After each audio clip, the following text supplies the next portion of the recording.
Okay, and we are live here. A very good afternoon, good morning, or even good evening to everybody is watching this amazing new here online training, and a very big welcome also to our guests.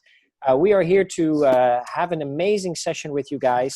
The session is called The Types of Titles and Its Implications, and we are here joined by the probably two brightest people of Malaysia, going to explain to you all the bits and pieces about the types of titles and the implications with it. And we are so happy to have both of them here with us. Let's check with them if they are here. A good afternoon to Christopher Chan and Mr. David Kok. How are you? Hi, Good afternoon. Great. Okay, great. Thank you so much for being with us here today. And like I said, I have been looking forward to this session for a very long time. Very happy that they can join with us here today. And they have prepared an amazing session for all people here working in the real estate here at Cornerstone. And here at the Cornerstone University, you'll be able to see the sessions one by one. And as we'll be taking you through the sessions, we'll be starting with Mr. Christopher Chan, who will be sharing his part first, and then after that we will be slowly passing the word to Mr. David Kok, who will be closing with us here today, all about the legal parts, all about titles, and moving on. So as a practitioner, we need to be conversant with the different types of titles and its implications relating to the sale, lease, and of course everything related to land here in Malaysia. To be better equipped to face the ever-increasing demands of our clients, real estate practitioners would require a deep understanding of this very important matter. So as this is so important, we decided with these very bright and very smart people to set up this online training, all for the benefit of real estate negotiators and real estate agents here with us in Malaysia. So congratulations for getting to this part in your training session, and now slowly we will get started. So if it's okay with Chris, that we will be starting with you, is that okay? Yeah, fine, thanks. Yes. Okay, Mr. Kok, so we will be coming back to you soon in about 45 minutes, and then and we're looking forward to that part already. So we'll be starting first with Mr. Christopher Chan. Now, Chris, is it okay if I give you a formal introduction first? Thank you very much. Yes. So here it goes, right? So Christopher Chan is a registered estate agent and has been in the real estate industry for over 20 years. He commenced his professional career with SK Brothers Realty, Sdn Berhad in 1993, and then moved on to Rain and Horn International, Zaki Plus and Zaki Plus Partners Sdn Berhad, and after that to Hartemas Real Estate Sdn Berhad. Recently, only in August 2020, he will be joining a real estate investment trust, also known as a REIT, and is as a leasing manager in charge of their commercial and industrial properties. Christopher was elected to the Malaysian Institute of Estate Agents Board of Directors in the year 2017, and was the membership benefits chairman and director of the institute for the term of 2017 up to 2019. He holds a Bachelor of Arts by the Victoria University of Wellington, New Zealand, a postgraduate certified diploma in accounting and finance by the Association of Chartered Certified Accountants from the UK, and a Master of Business Administration, an MBA from Edinburgh Business School, Heriot Watts University from Scotland. Wow, that is quite a bit, huh? So, and Christopher is also a certified residential specialist, what is being given out by the NAR, the National Association of Realtors from the US, and of course, as mentioned before, is a member of the MIA. So if anybody knows a lot about real estate, it's definitely Christopher Chan.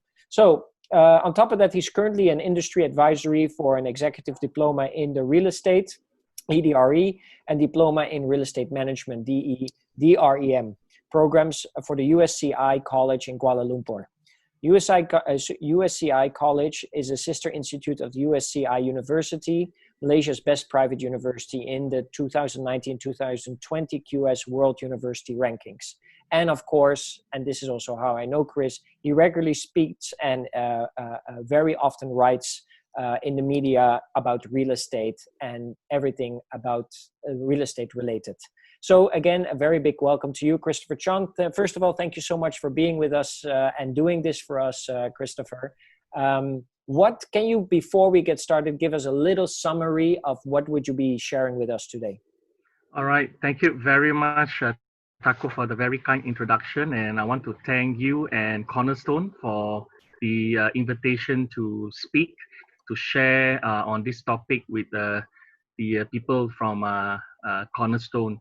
My topic today will encompass a bit of a history of titles and from the pre-British colonial times right up to the present, and also the National Land Code and the concept of indivisibility of title that we inherited this from Australia, and also the categories of land use in a title. And after that, I will finish that and take some questions, and that's in the gist of what I'm going to do for Wonderful. today's session. Wonderful, Chris. So if you can prepare your slides, I think that you have some slides prepared. So as you will be uploading them, I want to make sure that I address everybody by saying that we are very honored with having you here with us today. And once you are ready to start sharing, then I would just say, take it away. I'm ready. Okay, let's go. Thank you so much again, Taco. Okay, good afternoon and welcome aboard.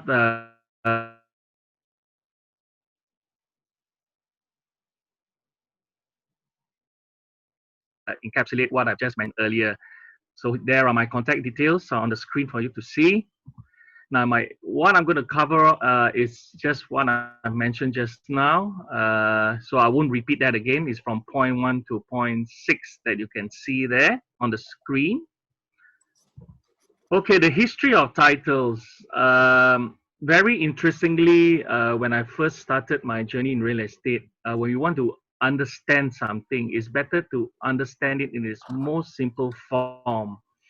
Now, titles to properties are like birth certificates to human beings. So all of us have a birth certificate identifying our racial origin, our father, the name of our mother, where are we born, our age, date and time of our birth, and so on.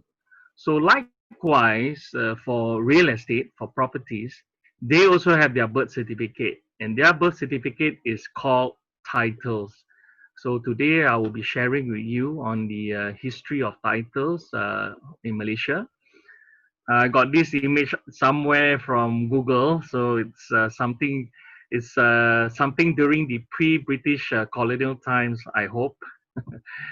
So generally, before the arrival of the British to Malaysia, to Peninsular Malaysia, the land ownership in Malaysia was based on customary land tenure. It seems like a complicated word, but in the very simple form, what it means is that the ownership of land was very simple back then. Whoever occupies the land and clears that land, and usually at that time it was a very much agrarian society, so they will probably plant fruit trees on it, and they will be recognized as the owner of the particular property. Very simple, and they will give 1/3 of their produce to the state. So you can see that in real estate we have to pay our quick rent once a year. So the history of how that came about is through this.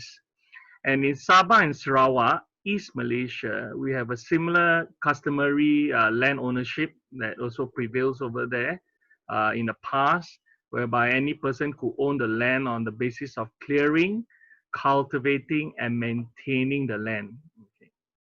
Interesting. Then arrives the British. So when the British arrived on our shores, they first went to Penang and Malacca and English.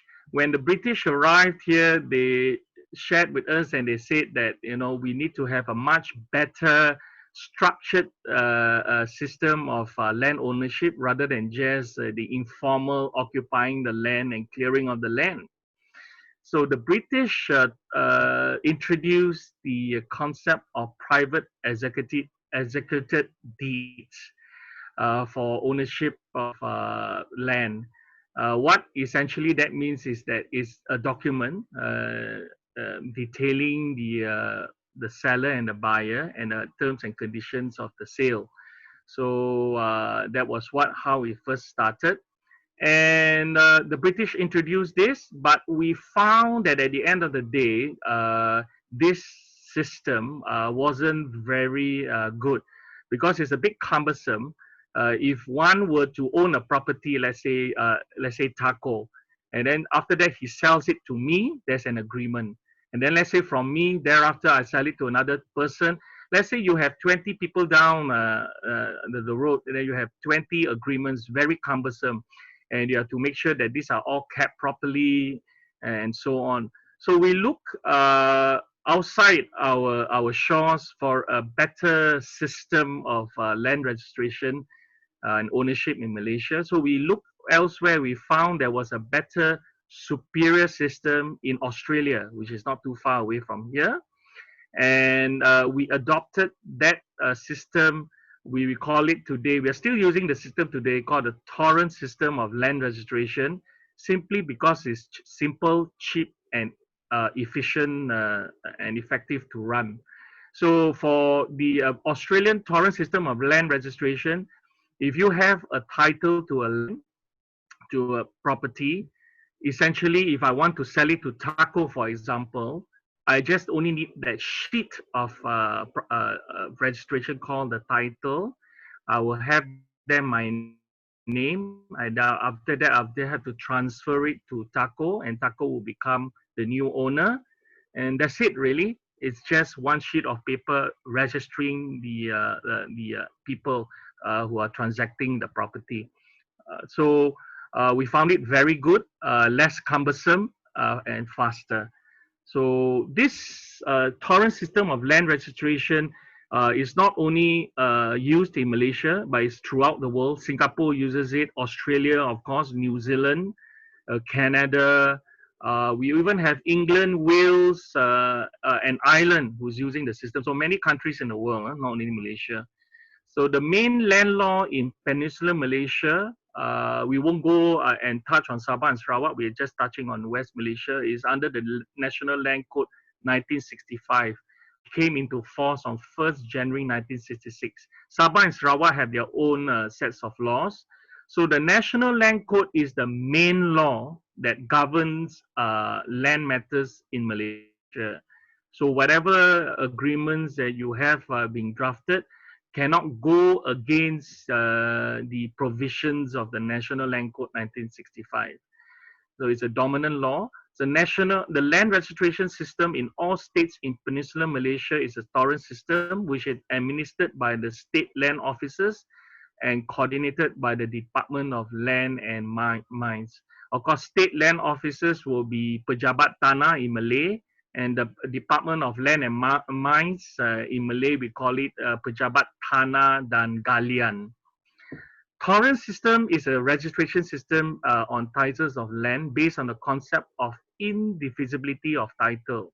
So what it essentially means is that once interest is registered, for example, Taco, your name is registered in the title deed, and your name appears there, it is good against the whole world. The state guarantees your interest, and no one can then go and claim your interest on the property. But through the years, and I think many of our listeners will know that we have some case laws that have challenged this concept. We have one case called Bun Som and Bun Yanit, which is a Thai national, the case on this thing, and the courts have challenged the concept of indivisibility of title.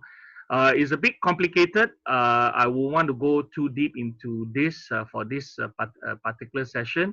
If you want to read more on that, I've written an article on that. You can Google Christopher Chan, Indivisibility of Title, Star Property, the plate in Star. Okay, moving on. This is the National Land Code 1965. You should get one for all of you real estate practitioners out there. I think this is very important. This is the main law, as I said, that governs land matters in Malaysia, West Malaysia. And of course, this is a photo of Sir Robert Richard Torrance, who is from South Australia. And I think Taco looks much more good looking than Sir Robert Richard Torrance. Titles, indivisibility of titles, however, indivisibility does not apply, however, when a title is obtained by fraud, misrepresentation, forgery, and the property interest is otherwise unlawfully acquired. And this is mentioned under Section 340 of the National Land Code. Category of land use, individual titles, issue document of titles. Okay, we can see one here, a sample of the title of one of my client. I've erased the registration number of the title, so that's to protect his confidentiality. So here you can see the individual titles for landed industrial property, and you can see jenis penggunaan tanah over there, perusahaan. So this is under industrial category. So in any land titles, we have one of either three categories. This is either pertanian, we call it in English as agriculture, bangunan, building, or perusahaan, which is industrial. So in this particular property, it is industrial. And you can see here that this property has a lot of express condition, or you call it syarat-syarat nyata. I think I won't want to elaborate more on this because Mr. David Kok will be speaking more about this later on in his presentation. And you can see here that this is actually the site plan, the one that you can see highlighted in yellow color. There's a plot of land, a corner plot industrial property. And here you can see from the title, you can see the history. You see at one glance at the title, you can see that where the title, the property is located. The tempat here is Sri Sedang. It's just like your birth certificate. And you have your birth certificate reference number. The title also have their own registration number as well. You can see HSM 9394, and the lot, the property is the particular lot is identified by PT number 2739. And of course, you can see here that this is a leasehold property, 99 years, expiring on 29 October 2090. So thank goodness for us in our birth certificate, we don't have an expiry date, you know?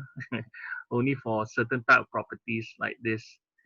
And you can see that this is pindah milik in Malay. In English, we call it the transfer of the property from the owner, Sindang Berhad, which is a company, to a individual, which I've removed their names. This was done in 1993, a long time ago. And the bank, Gadaya mischarged. The property was charged. That means the buyer bought the property while getting a loan from the bank, and he got it from Bang Hili Bank. For those of you who are a bit older, you will know that Bang Hili Bank doesn't exist anymore. It was taken over by Southern Bank and subsequently CIMB Bank. So that's history. I want to let you all know that I have still in my library the saving books account for Bang Hili Bank that I had. I opened it in Subang Jaya branch many years ago. Category of land use in the title. Now I have sample title number 2, individual title. So this is a property. This is a rubber plantation located in Rao Pahang. And this is a freehold property. You can see there, grant untuk selama-lamanya down there, highlighted in yellow if you can see it. And here you have the title's registration number, which is HSM, followed by a few figures up there. And you can see the Category penggunaan tanah, category of land use is pertanian. You can see from this slide. So in English, it means the land use here is agriculture. So it can only be used for agriculture and nothing else. And here, when you look down into the title, it's actually on one sheet of paper, but I've enlarged it so you can see it on different slides. You can see on syarat-syarat niata, tanah ini hendaklah digunakan untuk tanaman getah saja. So this land, translated in English, means it's supposed to be used for planting rubber trees only. So you can't actually use it to plant fruit trees or anything other than rubber trees, strictly speaking. Because if the authorities check on it, they can fine you and ask you to make sure that you only plant rubber trees. Interesting. And you can see that this land, the whole title to the property will also show you the site plan of the property, just like the earlier one I showed you. You can see the shape of the land that's highlighted in yellow down there. That's a site plan, and all this is in the title deed. So you always want to ensure that when the owner gives you a title deed, it is full and complete, that you have all this information there. Because sometimes they can just give you a copy of this snapshot and they tell you, Taco, this is the copy of the title, that's it. But it's not true. There's not a full copy. The full copy have history in it and also have the site plan telling you the shape of the land and where it's located. I've been to this land, so you can see me there. I was a bit slimmer then, not as slim and gorgeous like Taco, but well, it was much better then. This was a few years back with the Pajaro in the land. You won't want to go to the land because it's full of mosquitoes and leeches. Not a very good place for you to go there for holiday. But I had to do some site visits on the property, and that's me after a hard day's work on the land. And that's the land for you. It's very hard to tell where it's located, particularly it's full of trees, and so sometimes if you are not sure where the demarcation of the land is, the owners will sometimes tell you, and they will share with you where are the boundary stones, because when the survey is done on a property, the government will survey the property and put in boundary stones to tell you where the property, from where, which part to which part that belongs to you. But let's say, for example, even you cannot identify the boundary stones and it's been too many plants that's been in the property and you can't find it. So one of the best ways, if you are selling the land or if you are the owner of a particular land and you do not know where your land is, it can be like this, as you can see in the photo, will be to engage the services of a land surveyor. And the land surveyor's expertise will be to identify and to tell you at the end of the day where is your property from which boundary to which boundary.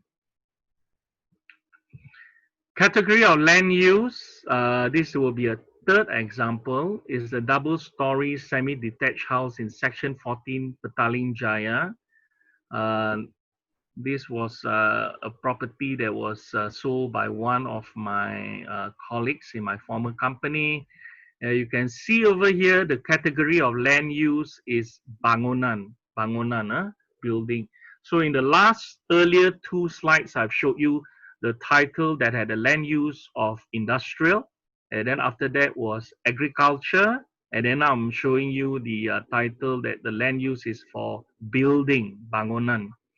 Now for bangunan here, this particular property is a double-story link house. So you can see in the title here, syarat-syarat niata, or in English we call it the express condition, bangunan kediaman. Bangunan kediaman in English is a residential property.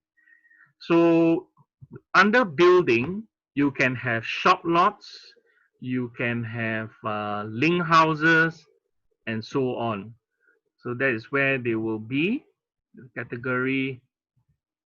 And you can see the site plan of the property as well, the house. You can see the shape there. It's colored in yellow, not very clear from the slide, but I think you can see it nevertheless. Okay, implicit conditions affecting title as per section 115 of the National Land Code for land use of agricultural land. Implicit conditions are conditions that are not expressly stated in the title of the property, but it is mentioned in the National Land Code.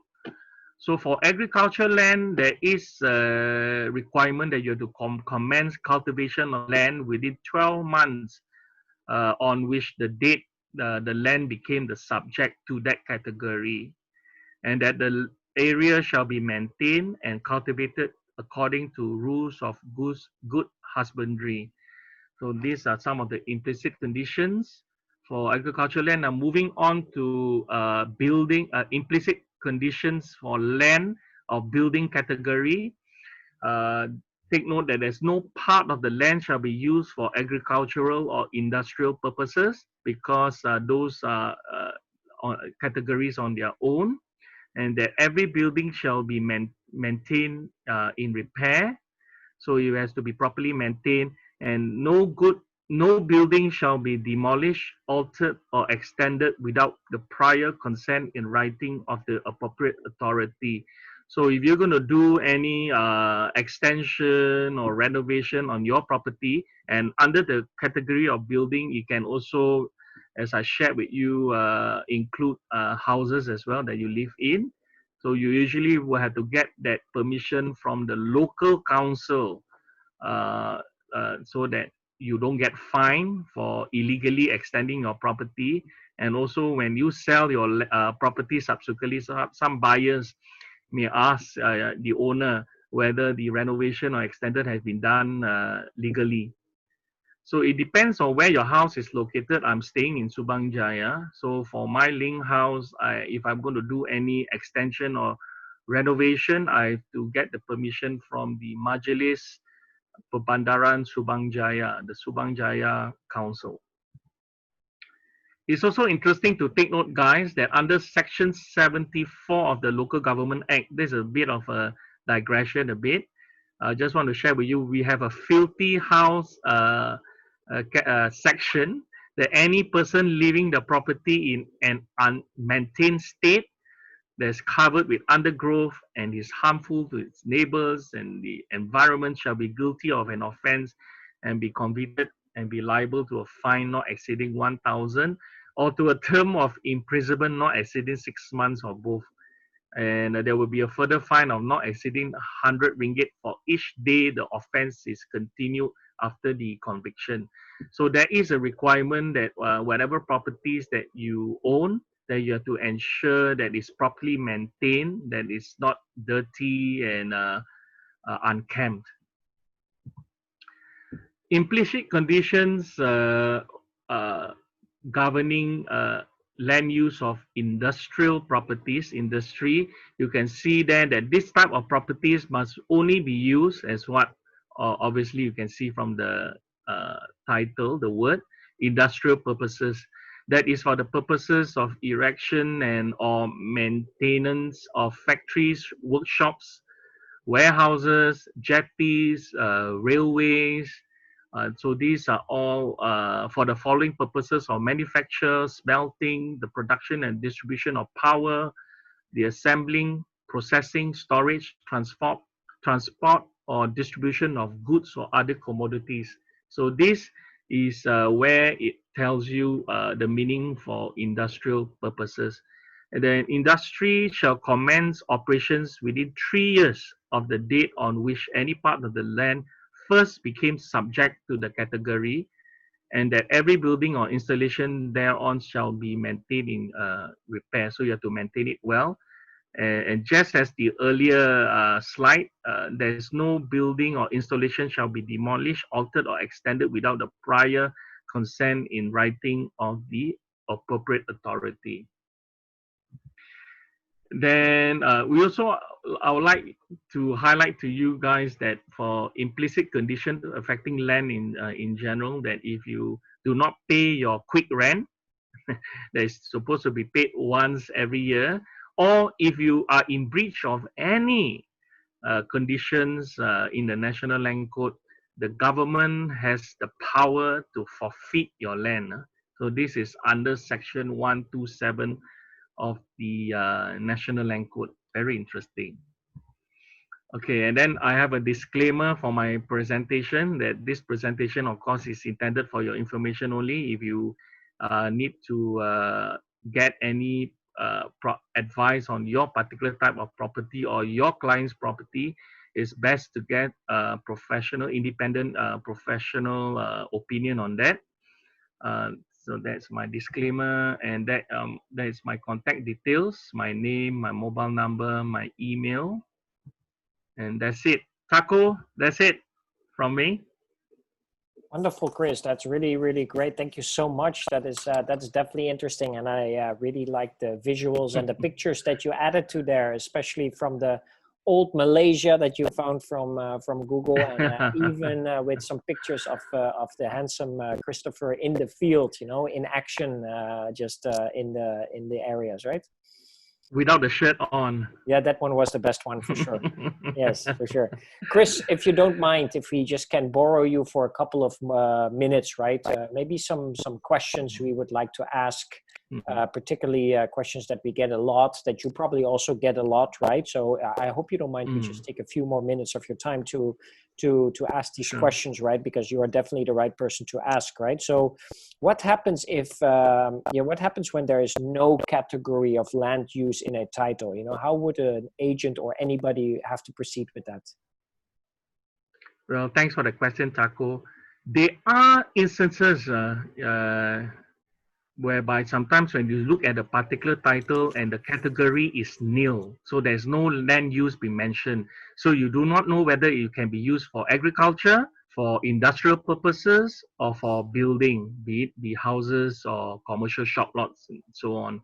So what do you do then? And in my working experience, I do have my salespeople coming to me and say, I have this title, so what do we do? Now, in a very simple manner, what you can do is, Taco, if you encounter this situation, will be you go to the council where this property is under. Let's say, for example, if your land is located in Subang Jaya, sorry, I have to mention Subang Jaya because that's where I live. And then the council will be the Majelis Perbandaran Subang Jaya. That's a council. So you go to the council where the land is located and go to the council. Will have many departments there, Taco. And you go to Jabatan Perancang, which is the planning department, and you ask the officers there, as to what this land can be used for. Because how they go about doing that is because I've been going there quite often. They will look into the zoning of where the land is, and they will actually look into their master plan of the overall planning requirements for that area, and they will actually tell you this land is suitable for industrial or for commercial and so on.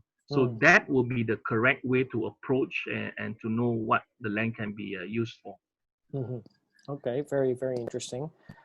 Thank you for that answer. That makes it so much more clear. Another question that we get a lot, and you probably also get a lot, is you know, in Malaysia you can buy an apartment, or you can also buy what is called like a serviced apartment, right, within a mixed development project, right? And a lot of times agents get the question like, is this service apartment, is this under commercial or under residential, right? Because if it's under commercial, a lot of times they have to pay the electricity rates also under the commercial rate, right? What can a person that buys or rents a service apartment and is under the commercial rate, what can they do in this case? What would you advise them? Or, you know, can they change it back to a residential rate, from commercial to residential? Thank you for that question, Taco. It's very, very interesting.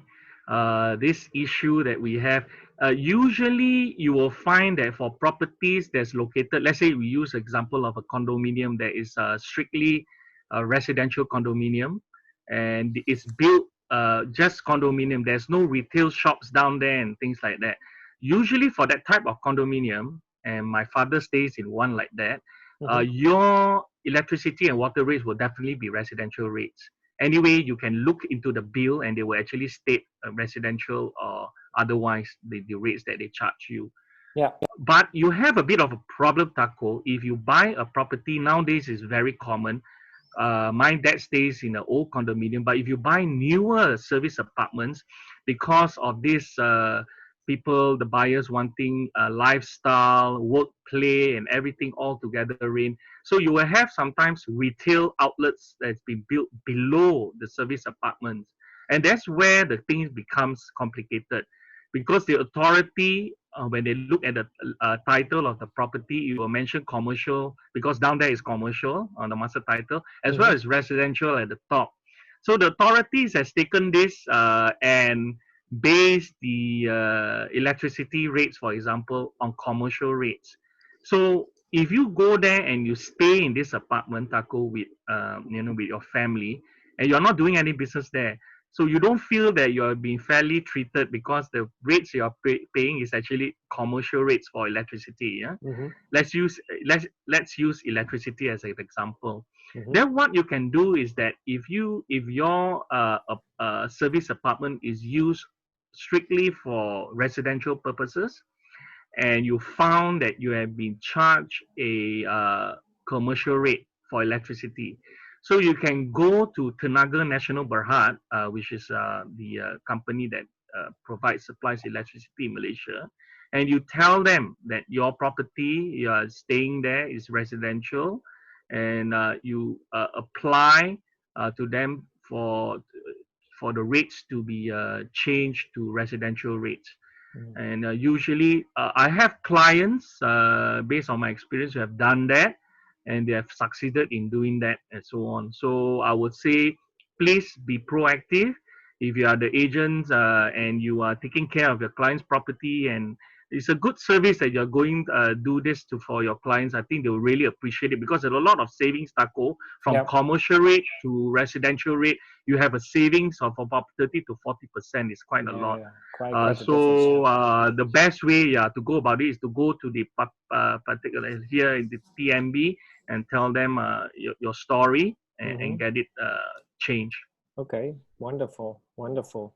Mm. That is such a great explanation. I did not know that you can get that changed from commercial to Interesting, eh? residential. Very interesting.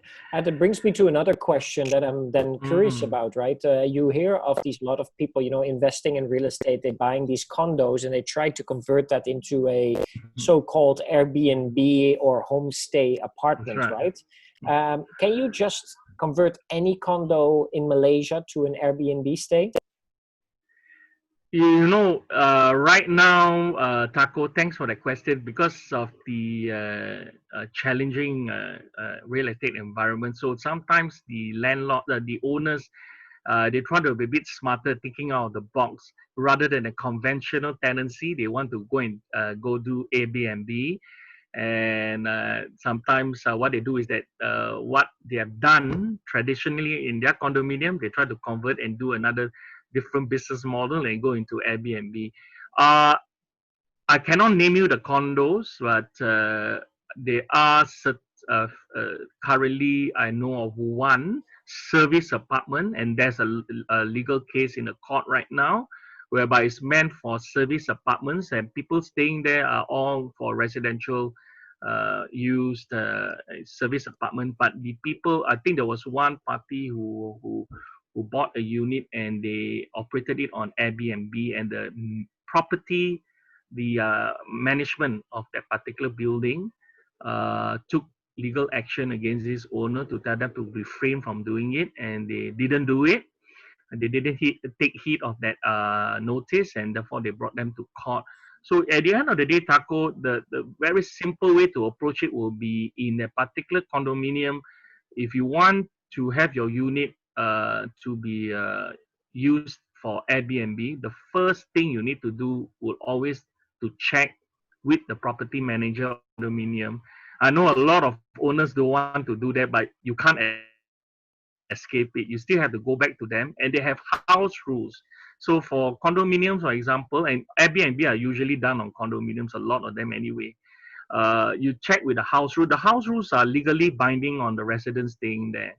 Mm. So they will tell you as to whether you're allowed to run Airbnb, whether you're allowed pets in the property. Sometimes they even tell you certain type of pets that's only allowed, PETS, not PESTS, and things like that. So it's very interesting. So be a good friend to the property manager, and you can find out a lot of gems in there. They will be able to assist you in this regard. Nice. One final question, Christopher, and then we have to move to Mr. Kok, and I don't want to also take too much of your time. One final question, because there's a lot of, there's a lot of things in Malaysia. Everything is always like, okay, do I buy leasehold, freehold? In terms of value, ensuring you get a good buy. But my question is actually, can you actually convert a leasehold land into a freehold land? Is that possible? This is so interesting, Taco. Obviously, freehold, a lot of people will prefer freehold to leasehold. So where you see in Malaysia is that sometimes, I get these questions many times. The simple, straightforward answer to it is no. Currently, I'm staying in a leasehold a property, a double link house that's on a leasehold title. But Taco, I want to share this with you. You know this place called Bukit Tinggi, which is on the way to Genting Highlands. Have you been there before? Bukit It's a very Tinggi, nice resort-like area. Yeah. Yeah. There was some development. I can't tell you exactly which property it is. It was very interesting that one of my salespeople actually was trying to transact, and it has when the property was completed, the developer actually gave the notice to the owner to say, okay, now this is your vacant possession. We have completed the property. You're free to move in, and initially it's actually a leasehold property, Taco. So when you take the property, if you want it to be freehold, you have to pay a certain payment for it. They actually give you a black and white letter to that effect. I find it fascinating, and a lot of people didn't even know about this such a thing. But I was quite fortunate to actually come across it when one of my salespeople stumbled upon it. And we have this thing. As I always say, Malaysia is a land of all possibilities. And Taco, the thing is that on the other side of it, yes, in a way, you can have a leasehold land to be converted to a freehold land. Is possible, but it's possible only during the initial stage, whereby when the developer, for example, buys a plot of land and the land is leasehold, and he wants it to be freehold, so probably easier to be marketed, and probably you can sell it at a much higher premium. So what the developer can do is that they can this is a provision under National Land Code called surrender and re-alienation. Means to surrender the land back to the government, and the government re-alienates the bank back to you. So you are giving the baby back to the government, and the government is giving you back another baby, to make it simple to understand. So in that respect, there are cases that's been done in that way. So that is one possibility. I won't say that it's always successful. There is also one option that this could be a possibility. Yeah. Wonderful. Okay, Chris, that is all the questions I have. I, of course, have many more questions, but I don't want, like I said, too much of your time. And we also have to go to our second guest. So again, thank you. Ladies and gentlemen, please, a big appreciation to Christopher Chon sharing with us everything here today. Thank you, Chris, for being with us. My pleasure. Yes, thank you so much. And slowly we will be moving to Mr. Kok. Mr. Kok, are you there already? Yes, I'm here. Very good talk, Chris. Thank you. Nice, Chris, if you can be so kind to stop sharing your screen so that we will slowly let Mr. Kok share his screen on the Zoom that we are on at the moment.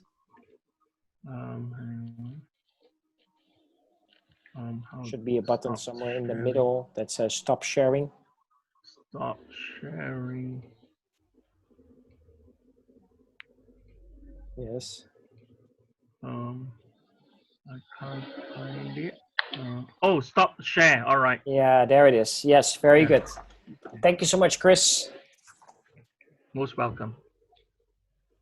Okay, so as I said, we will slowly be moving now to Mr. David Kok. So, Mr. Kok, is it okay if I quickly give a formal introduction of you Sure. before we turn to the slides?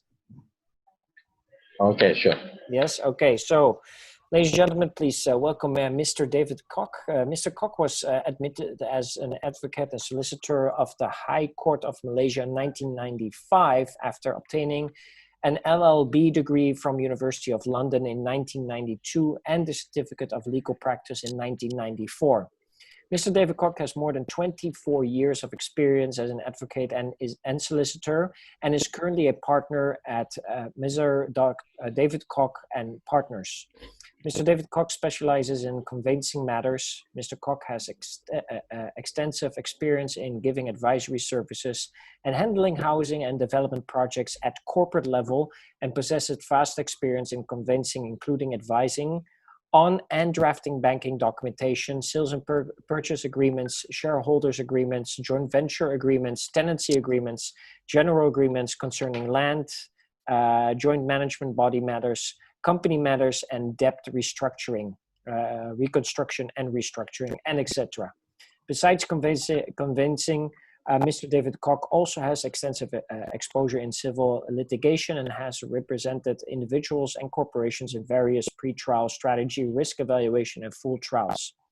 Mr. David Kok is regular speaker on property matters organized by various developers, real estate agencies and bodies, investor groups like KL and Selangor Investors Club, and other related groups and organizations at local and international level, including for Star Property Fairs and Malaysian Institute of Estate Agents, where Mr. David Kok is one of the official legal advisors and was awarded as an honorable member to the MIEA. Mr. David Kok is also author of a 650-page law reference book entitled Conveyancing Law and Practice in Malaysia for the international publishers Commerce Clearing House, and is also author of the books known as Legal Guides to Conveyancing Practice, first and second edition, respectively. Mr. David Kok is also currently legal advisor to iAuthors Club. Mr. David Kok has also contributed articles to various property magazines, like Just Property and Property Insight, and articles in books like Cross-Border Real Estate over the years. Mr. Kok has particularly interest in giving legal advisory services for small, medium-sized companies during their crucial growth and drafting of contracts concerning company and land matters related thereto, and also listed companies. He also has previously served as one of the chairmen of the disciplinary committee for the Malaysian Bar Council. And we will later also share the contact details of Mr. David Kok, so you will be able to contact him directly for any legal or property matters. So again, a very big welcome to Mr. David Kok. Thank you so much for being with us. Thank you, Teko. So, Thank you, Mr. Teko, yeah, sure, for the no worries. introduction. So if you could be so kind to, I think you have some slides prepared for this session, right? Yes. So Yeah. you can Share screen. Share screen, yes. Okay. So if you're ready, we are all ready. Okay. I would say, Mr. Kok, please take it away. Right. All right. Thank you for the wonderful introduction, Mr. Teko, and also for Mr. Christopher Chan, who given a very good insight also on the topic, so which makes my life a little bit easier now. So my just presentation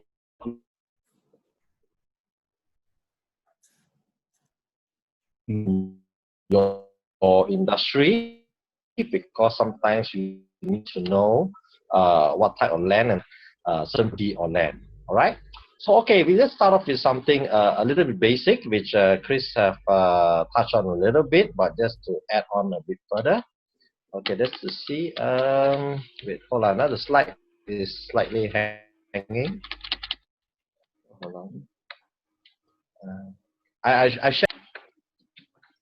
Maybe yes, I will. Yeah, Try to share it again. Yeah. I don't know why it's hanging. Hold on 1 second. Ah, there it is. Okay, all right. Okay, I got it moving. Sorry, a bit of technical error. No worries. All right. So okay, just start with something a little bit basic. All right. So just to emphasize a bit further from what Chris have shared earlier. So land basically consists of something called master title. Master title is the, let's say if the developer starts to build a project on a big piece of land, and it's always on a big piece of land, and that entire piece of land is usually called the master title or the block title. And subsequently one day, he will divide out the piece of land into small little pieces in accordance to each property that's situated there. That is called the subdivided title. All right. So what do you mean by strata title? Strata title is a little bit different.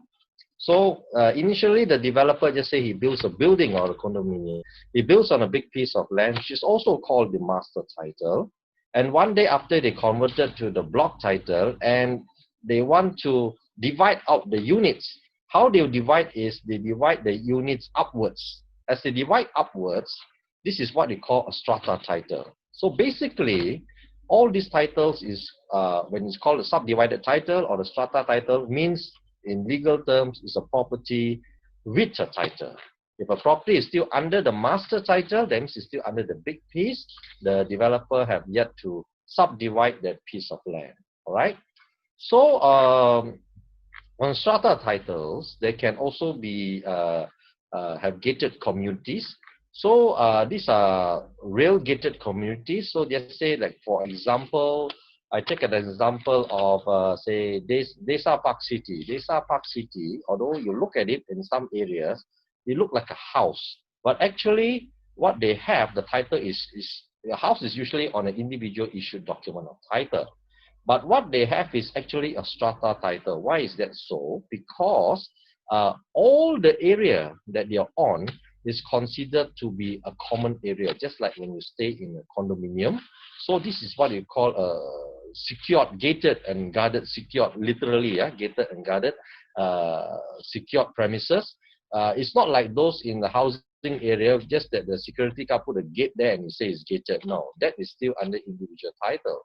But in this kind of community, where they share all the common facilities, then it can come what they call a real gated and guarded community, and it can be a strata title, although you only have one story. Okay, so this is a bit unique feature. Usually strata title is probably more than one story, and they are dividing it upwards. All right.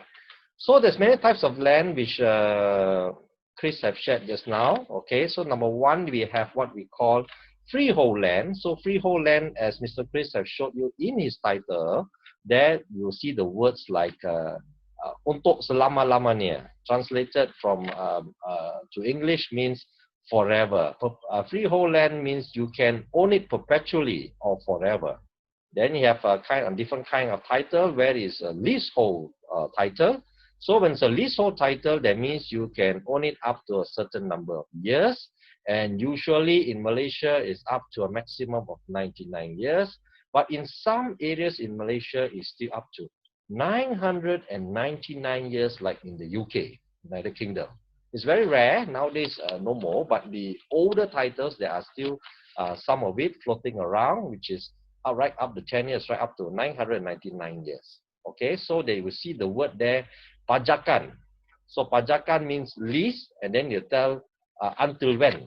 Tarik luput means expiry date. That means up to, say, for example, 2078. So that means your leasehold will only last up to the year 2078. So this is important because you have some implications when you are buying a certain property, because many financiers or banks do not want to borrow any financing or loan to a person who's buying a leasehold property, usually less than 60 or 70 years. Then you may have to buy cash because they're not very comfortable with that. So, and also in leasehold properties, right, and titles, usually you have another restriction there. They call it in English restriction in interest. Just now I just showed you the title, or sekatan kepentingan in Malay.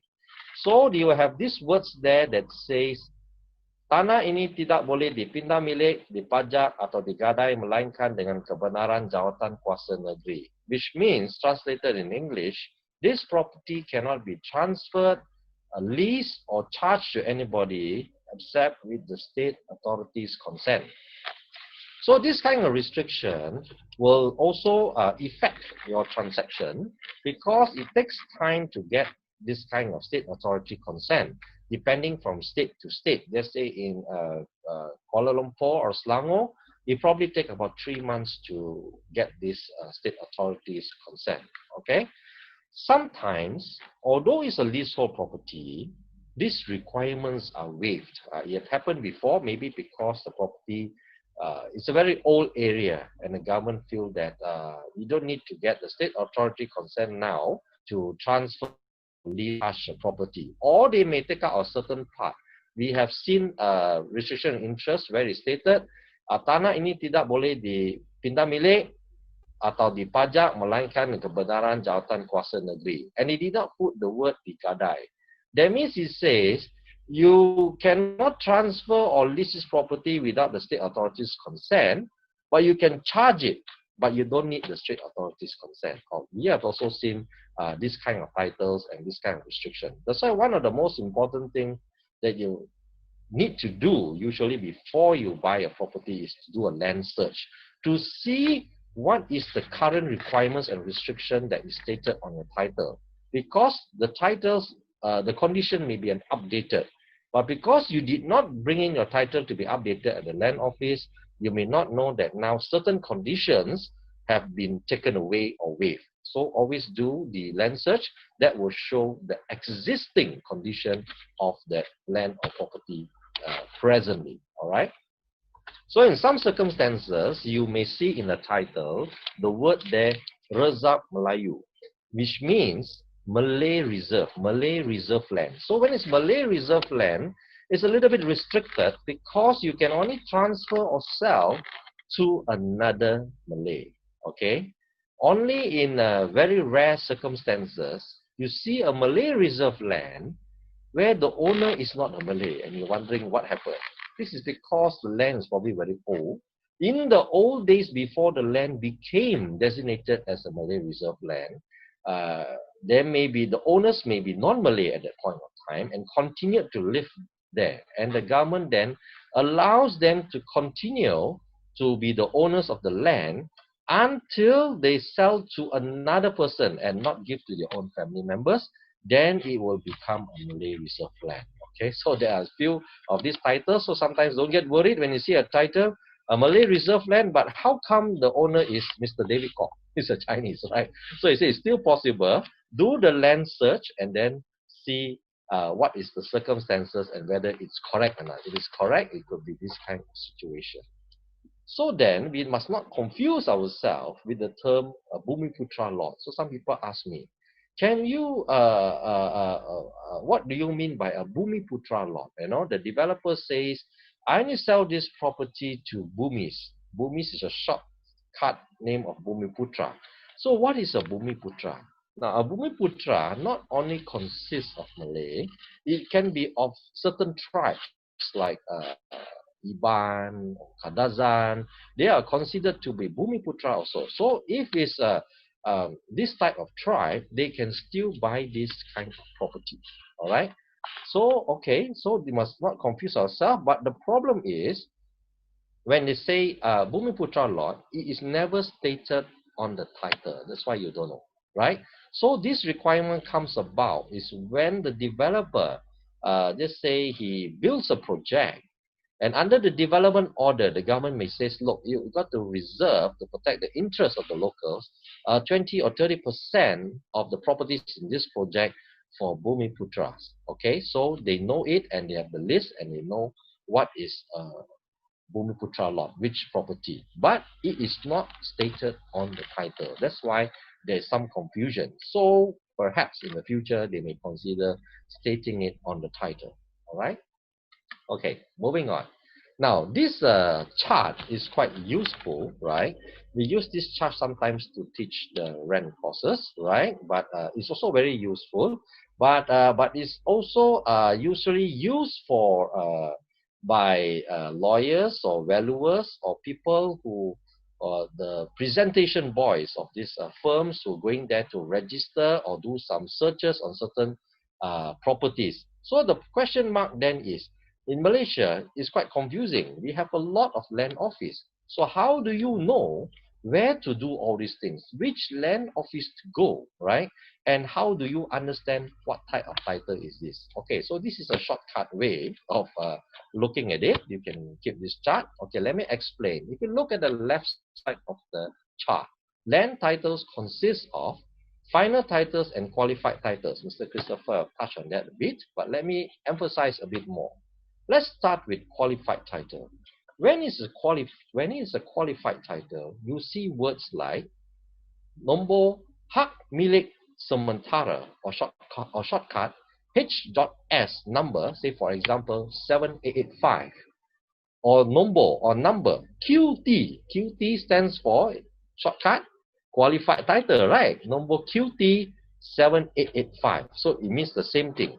So translated, some people get confused. They say, what do you mean by hak milik sementara? In Bahasa, in English, is translated, it means literally temporary title.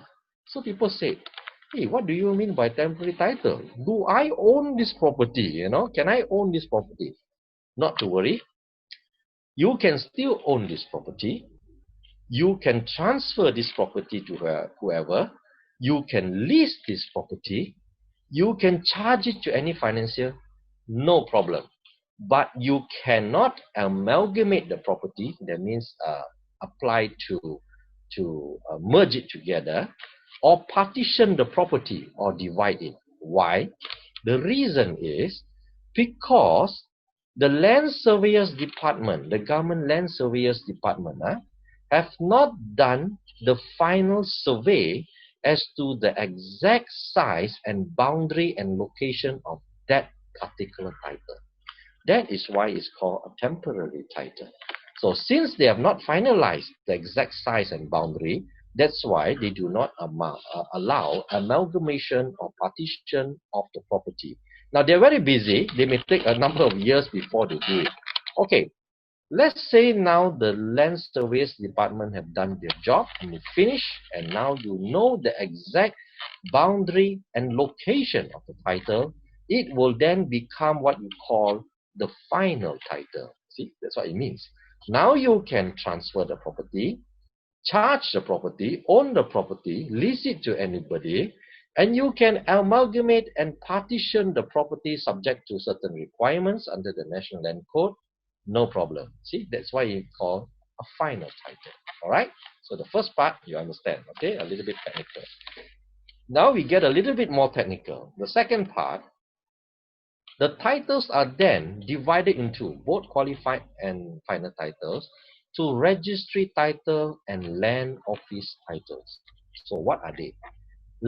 Registry titles means that the titles that are registered in the capital land office of each state.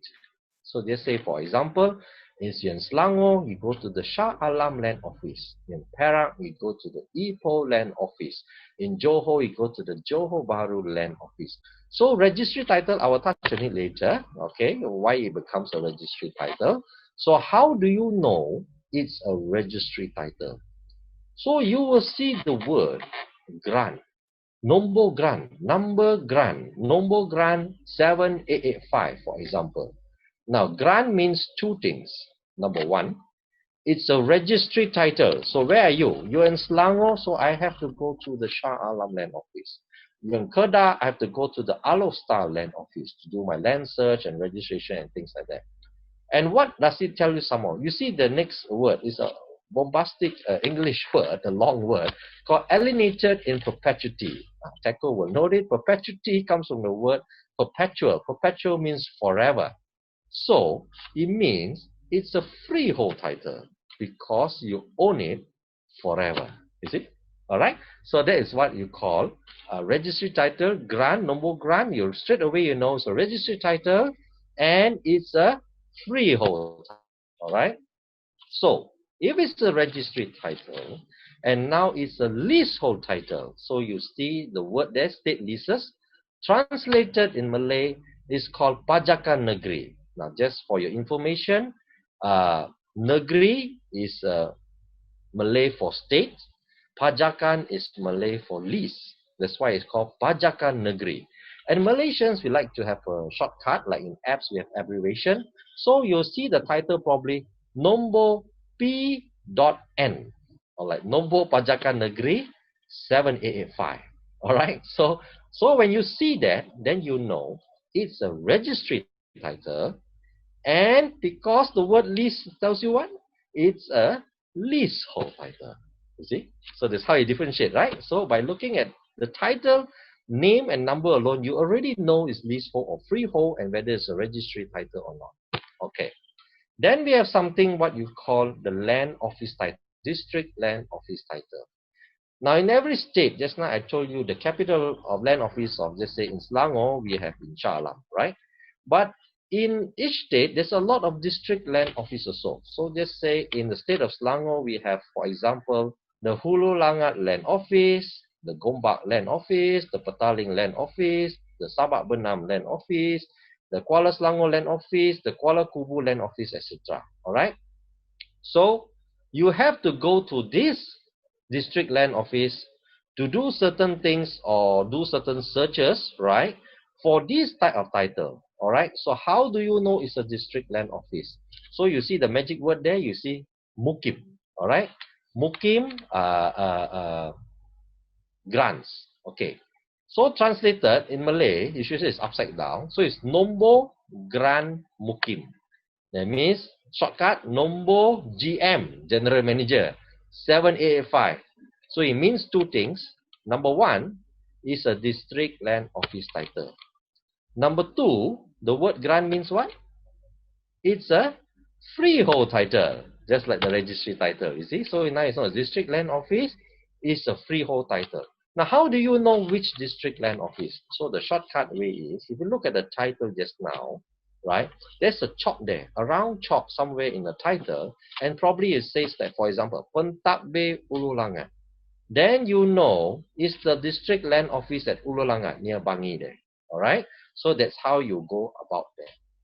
So if it's a land office title and it's a leasehold title, then you have Mukim leases. So in Malay, now I see we teach you some English and Malay now. So lease in Malay is pajakan.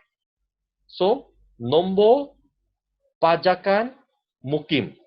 Shortcut Nombor PM, Prime Minister, 7885. So it means two things. Number one, it's a land office title and it's a leasehold title. Alright, you see? So that's how you go about it. Now, it's not on the chart there, but if you would like to write down some of the words, some of the title numbers, is like, is this. Let's say you look at qualified title. If it's a registry title, you see the number of the title is 11A under the National Land Code. If it's a land office title under qualified title, is 11B. If you go to registry title, if it's a grant, then you see number 5B. If it's the state lease title, registry title, you see the number 5C. That's what they call the form. And if it's a land office, district land office title, and it's the freehold title under the grant, then it's 5D. D for dog. Okay? And then if it's a leasehold title under the land office, district land office title, then it's called a 5E. Now, it's also in notes, but I want to share something that's very interesting that is developing in Malaysia, right? We have something what we call a stratum title. Many of you are not heard of a stratum title, right? In overseas, they not only have a stratum title, they have a spatium title. So what do you mean by that? So a stratum title under section 92B of the National Land Code means it's a title to a property underground. You see? So that means if your house is above and underground, you still own the property all the way down, you can own another piece of title, and that one, you can use it for another purpose, say a commercial purpose. So upstairs you stay, downstairs is a tea life or whatever, right? So this is called stratum title. This is in Malaysia already. If you look at National Land Code, it already exists for those underground. Like in Singapore and Japan, they have that. Overseas, they have something called a spartium title that's in the air. So this is something seldom people have heard of, but this is something interesting for the future, because if your land is very valuable in the middle of the city, now you have double the value, right? Upstairs, you have one value, your house there. Downstairs, you could create a commercial area, say you take a lift or something to go down from a side door, and you can have a shop down there or something else down there, right? So this can be done under what you call stratum titles, okay? Okay, moving on. Okay, so this one, just to recap what we shared just now, this is just in words. So just now as I said, if it's a qualified title, that's why you look at the chart, right? Then the qualified title under section 176 of the National Land Code, there are two types of qualified title. If it's a registry title, which I told you is registered in the capital land office of each state, then it's called Form 11A. If it's a district land office title in each district of each state, depending on which district, is called the Form 11B. Okay? So qualified title must consist of a registered document of title in Form 11A or 11B, and the issuance of the document title should be a copy of the registrar document of title. The proprietor of the qualified title has the right to, as I told you before, transfer, lease, or charge before the issuance of the final title. But note, you cannot amalgamate or partition the title, because the final survey as the exact boundary and the size of the location of the property is not finalized at the title. Now look at that qualified title. So the same thing as in the chart just now, is easier to see there. So the qualified title, see if it's a hak milik sementara, you see the word down there. So it's a freehold title, it can be a leasehold, HSD. And then, of course, you have the pendaftar tanah, the registrar, and hak milik title and hak milik sementara, again, qualified title, freehold or leasehold, and it's under the land office, then it's HSM. So just now, it's easier to see from the chart, right? HSD is the registry title of the qualified title. HSM is the district land office title of the qualified title. All right? And the district land officer is called pentadbir tanah, land administrator, right? So that's the job I say you see down there, okay? Because the survey is not completed. Now here's the final title. As I told you, once the survey is done, right? Then the qualified title is converted to the final title, and once it's converted under section 92 of the National Land Code, you can subdivide or partition the land, as I said before. Now you can amalgamate it with other land, subdivide any building thereon, because strata titles, you subdivide upwards, effect the transfer, leases, and charges. You can put transfer, you can transfer a property, lease to anybody, charge to any bank. You can surrender or dispose the land or any undivided share by will. Surrender, remember just now Mr. Chris say, I surrender back for re-annulation of the land. To do a different size or convert back from leasehold to freehold and things like that. All right. So that if it's a property has a final title, a little bit technical there. All right. So as I told you before, I think I mentioned this. Okay. The forms of a registry document or title, if it's a freehold, then it's called Form 5B. Right. If it's leasehold, it's called Form 5C. And the title will include a plan certified as correct by the Director of Service, and is a proof of the title, and your right should become indefeasible if your name is on the title. So you see in the title at the back, on top of your names there, and what's the detail of titles, they have a plan there to tell the location of the unit of your property, which road or which floor and things like that. All right. Okay, so once it's a final title, right? So the word freehold, final title, grant, right? That means forever. Leasehold, pajakan negeri means, okay, what do you call? Pajakan is lease, negeri is state leases lah. So nombor PN 785, for example. that is the final title under the land registry title. If the final title under the district land office, then the freehold is called Nombor Gran Mukim, GM, and the leasehold is called Pajakan Mukim. Okay, then they have the number at the back. So I would think, although this is in words here, it's easier for you to keep the chart in the front of that one, then it's easier for you to remember and make your notes at the side there. All right.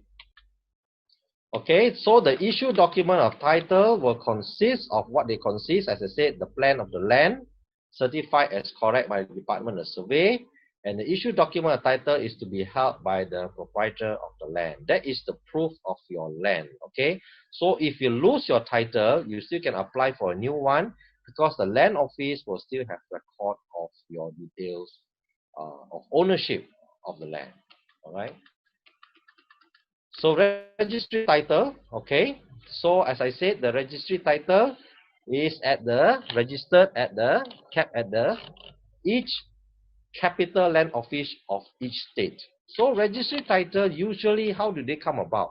It's usually used for town or village land or any country land exceeding 4 hectares in area, or any part of the foreshore or seabed. What is foreshore? Foreshore means all the land lying between the shoreline and the low water mark of ordinary spring tides, and basically between the high tide line and the low tide line.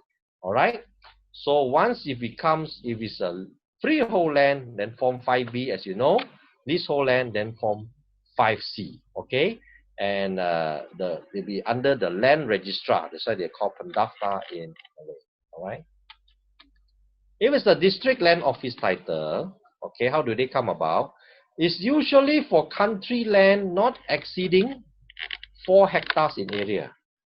But since the state control all land, the state may direct the land office to be held under the registry title, although its area does not exceed 4 hectares. Maybe it's valuable land. So they can direct, and do it. So the state controls all land, all right?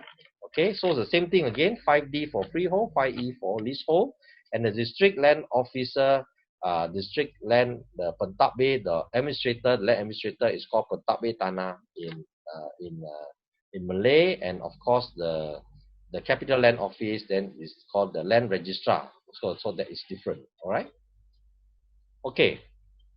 Now this is a very ancient title. Many of you have not seen it. This is called EMR titles, entry in Mukim Registrar. Many of you have not heard of this because it's very old. These are titles registered before they even come up with the National Land Code 1965, the National Land Code Act in the Federated States.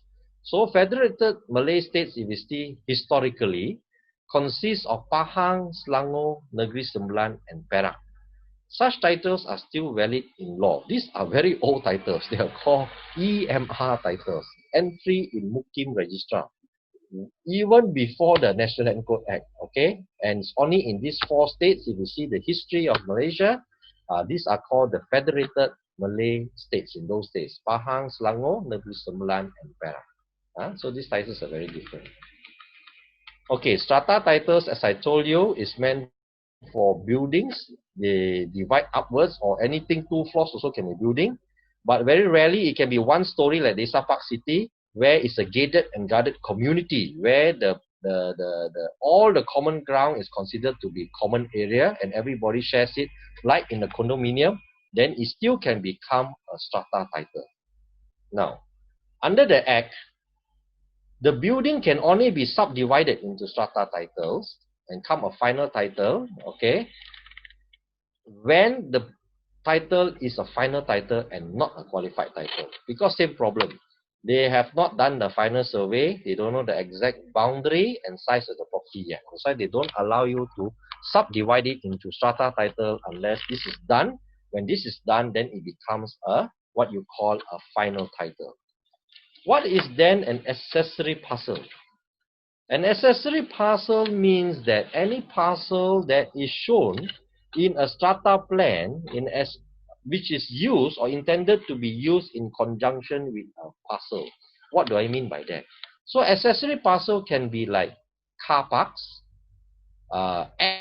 any place to put your aircon and things like that, these are called accessory parcels. All right. So these are very important, especially for car parks. All right. So if you see at the bottom there, right, no rights in an accessory parcel can be dealt with or disposed of independently of the parcel to which the accessory parcel has been made appurtenant. It means that if there's an accessory parcel there and you sell the property, the accessory parcel have to go with the property. Now, the accessory parcel is shown in the strata title. All right, so that is why it's very important, like car parks and things like that. It's appurtenant or part of the property. Okay. Then, of course, in the strata title, you have something what you call a strata plan, which means a location plan. Okay, where is your property? A story plan, which floor, and includes a plan of division or amalgamation of any parcel shown in the approved strata plan. So at the back of the strata title, viewers can see all these kind of plans there. All right. So this is sometimes important to identify exactly what you're owning, which parcel you're owning, and then what is the size and what comes with it, like accessory parcels and things like that. So this is under the Strata Titles Act 1955. The torrent system, Chris have touched on it, but I just touched on it a little bit. Under Section 340 of the National Land Code, right? Once your name is registered on the title, your rights to the title should become indefeasible. It cannot be defeated unless it's a mistake or fraud. Of course, there's some controversial cases on this, but in general, if the title has been subdivided and the developer asks you to register your name on the title, they call it the perfection of transfer, please get it done as soon as possible. Because once your name is registered on the title, your right should become indefeasible. Even if you lose your title, you can always apply for a new one because the land office will record that you are the owner of the title. But let's say if your property is still under the master title, and then now the title is out and you did not register your name there yet on the title, and somehow the developer lost your records, they lost your sale and purchase agreement, your record, and you have lost it, and you cannot prove that you are the owner of the property contractually, then you may lose your right to the property. You see, that's why it's important to register a title, your name on the title as soon as possible, because under the torrent system, same system as the British system, your right should become indefeasible under the law. All right? Okay. Just to touch on a little bit before I end, these are some of the things that you may see on the title. You may see a charge there. A charge means that if you borrow money from the bank, and the bank may, if your property have a subdivided title or strata title, the bank may put a charge, on the Malay they call it gadaian, under the Borang 16A, 16A form, so that they have some right, they encumber your property and they have the right there. In the event you fail to repay their loan, they can use this charge under the National Land Code to foreclose and auction off your property. All right? So that's why you must do a land search to see if there's any charge on the property or not. Then you know who to pay off to get back your rights. Leases, as I said before, somebody may register a lease there. He have a lease over your property for 30 years to use as a car park. Then you are subject to his rights. Okay, the 30-year lease, as long as he comply with the conditions of the lease, then he has some right on the property. Okay, then we have, of course, various kind of caveats. Caveats, people always think is one type, but actually it's four types. In fact, I missed one there. There's private caveat, registrar's caveat, trust caveat, and lien holder's caveat. So, if once a caveat is lodged on your property on the title, it prevents all dealings. Nobody can deal with the property, cannot transfer, lease, or charge to anybody without your consent or getting it waived by them, or you challenging their caveat. It's a notice to the whole world that they have some rights there. Of course, you can still challenge them, but nobody can take them by surprise. So it will prevent all dealings. All right? Easements means sometimes you do a land search on a property, you see an easement. What does an easement mean? It means a right of way. That means this person, he have a right of way, certain part of property, to go across your property, because maybe his land is at the back, there's no way to go to the main road, you have to cross your land. So under the law, if you have an easement there, he can cross your property using that route and you cannot stop him or charge him any toll or anything, right? So that's an easement or right of way. So it's important to do a land search. I've seen transactions before where there's easements inside there and somebody have the right to go across their land in certain areas. So imagine if the easement is right in the center of your land. If the site is okay, right? Not so bad, right? But it's right in the center and you can't build your house there. You can walk through your house, because you can't stop him. You have a right and easement there, all right? And of course, restriction in interest, as I touched on just now, if you see this word there in Malay, it's called sekatan kepentingan, and the government says you cannot transfer, lease, or charge to anybody except with the state authorities' consent. Then you need to obtain the state authorities' consent first before you can do these things. All right? So, all right, Mr. Tako, this is the end of my talk. Here is my details. I can take some questions if you want. It's a little bit technical, so I guess there will be some questions. Right. No, very, very well. Thank you so much, Mr. Kok, for sharing all of that. Yes, it's quite technical, but at the same time also very important for real estate professionals to know and to learn about, because this is how the best way that they also advise their clients, right? Especially on title search and the titles that they bring up, right? Is it okay, Mr. Kok, if I ask you maybe one or two questions, that we get a lot from our agents, right? Also in Malaysia is a very friendly and gracious country for foreigners to come here and to basically buy property as well as leasehold as freehold, right? Could you maybe touch very quickly on, and of course I'm also a foreigner, right? So this is also a personal question, is, what requirements would have to be fulfilled if a foreigner wishes to purchase a property of any type in Malaysia? All right.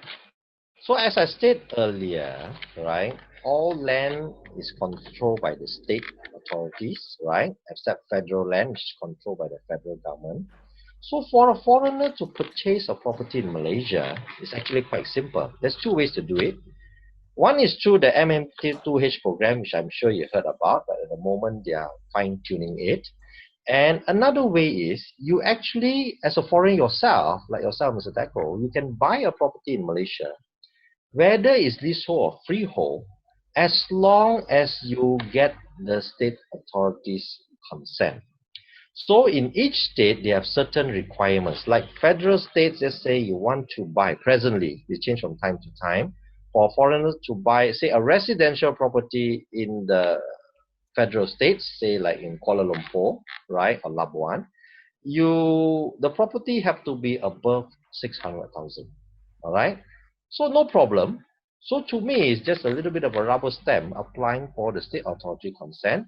And once you get the consent, you are allowed to buy this property.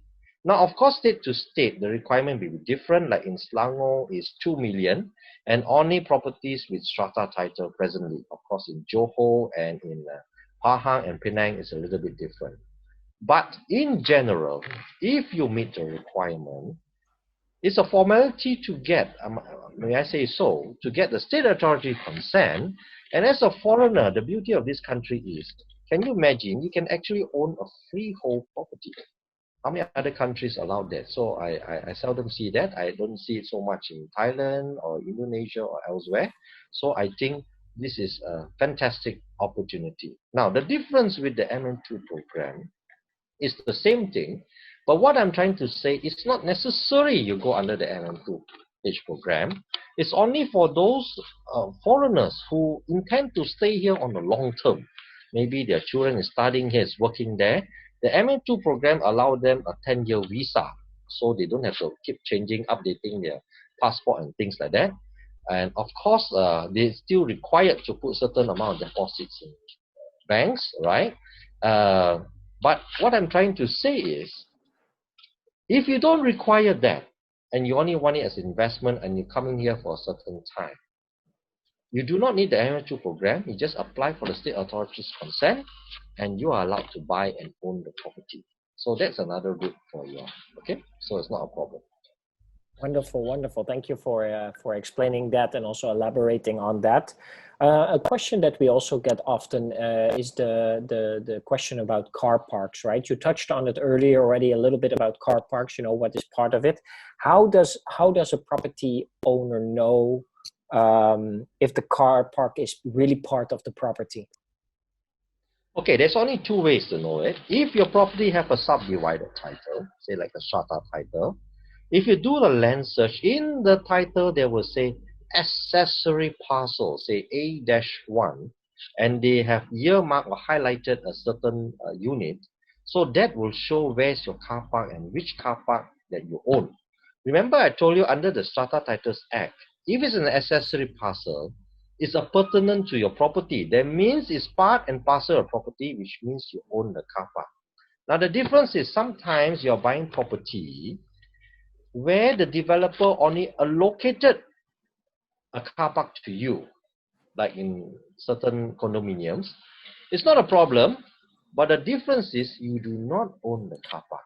So if in the unlikely event, let's say your luck is not so good, after 3 years staying there, the developer decide to build another block of condominium there on your car park, he can take away that car park or shift you elsewhere or sell the car park, and there's nothing you can do about it because you don't own it, unless it's an accessory to your property or through some agreement showing that you own or bought that particular car park.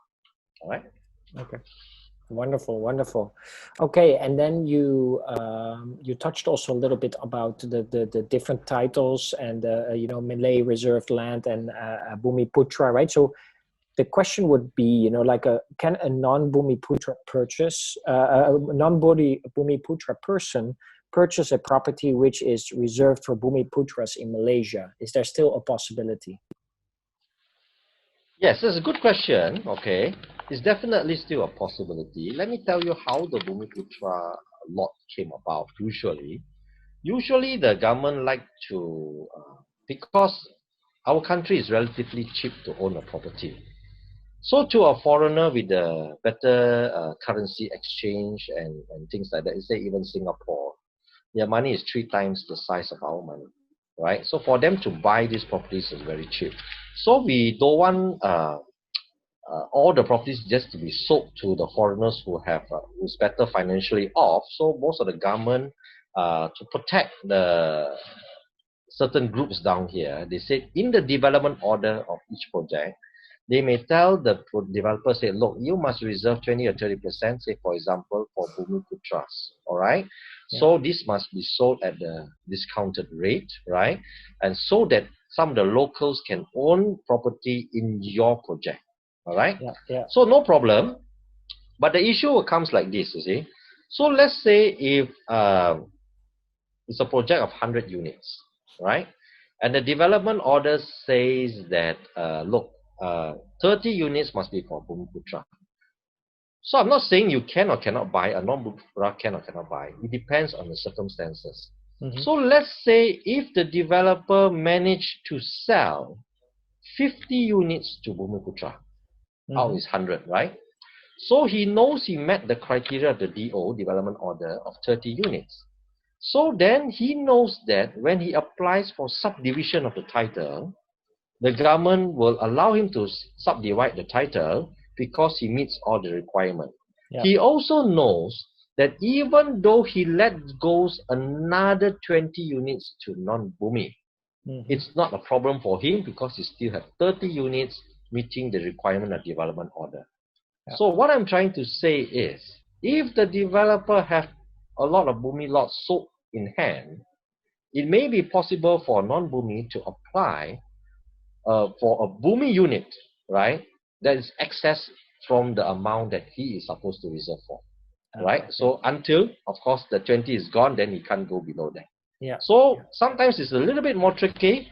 Another incident it could be is, let's say the whole project is sold out, and now there's some units left that's unsold. But the developer only managed to sell 25 units or 20 units to Bumi. So the developer can then apply to the government and say and appeal to them, look, we have tried to sell to the Bumi and it showed proof and we cannot get anybody to buy them. Can you waive this requirement and allow only 20 Bumi lots here and release the rest as non-Bumi?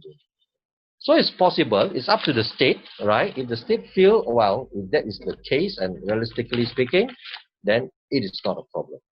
So to answer your question, Teko, that whether buy a Bumi lot, I would say that it's not impossible, but you have to apply for the consent.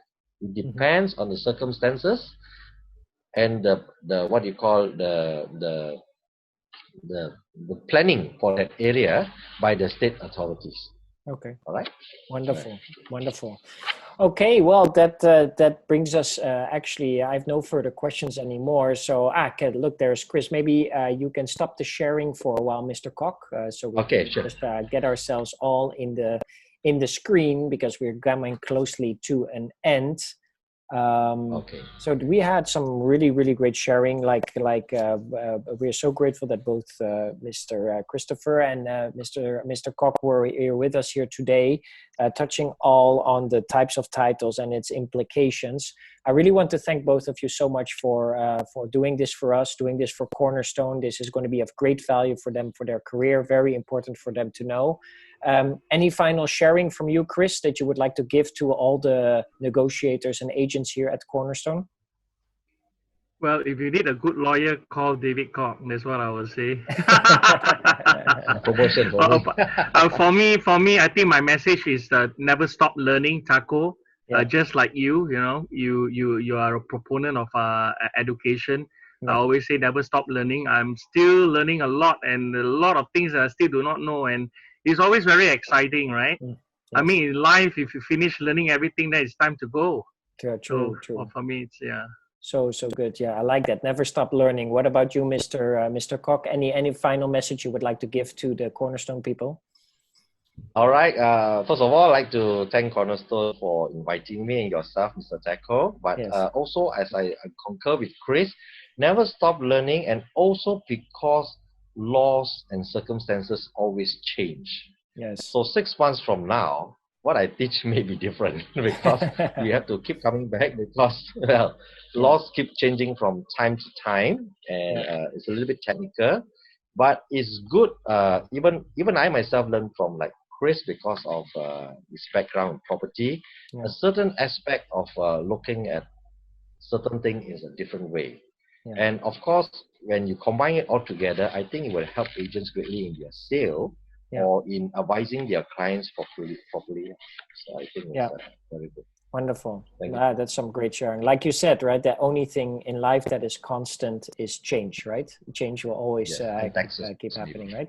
Okay, thank you so much. Okay, ladies and gentlemen, that brings us to an end of today. We really hope you enjoyed the session. Very grateful for these two wonderful guests to being with us here today. Thank you so much. We will see you again in the next session. For today, this was all about the types of titles and its implications. Have a great day and see you next time. Bye-bye.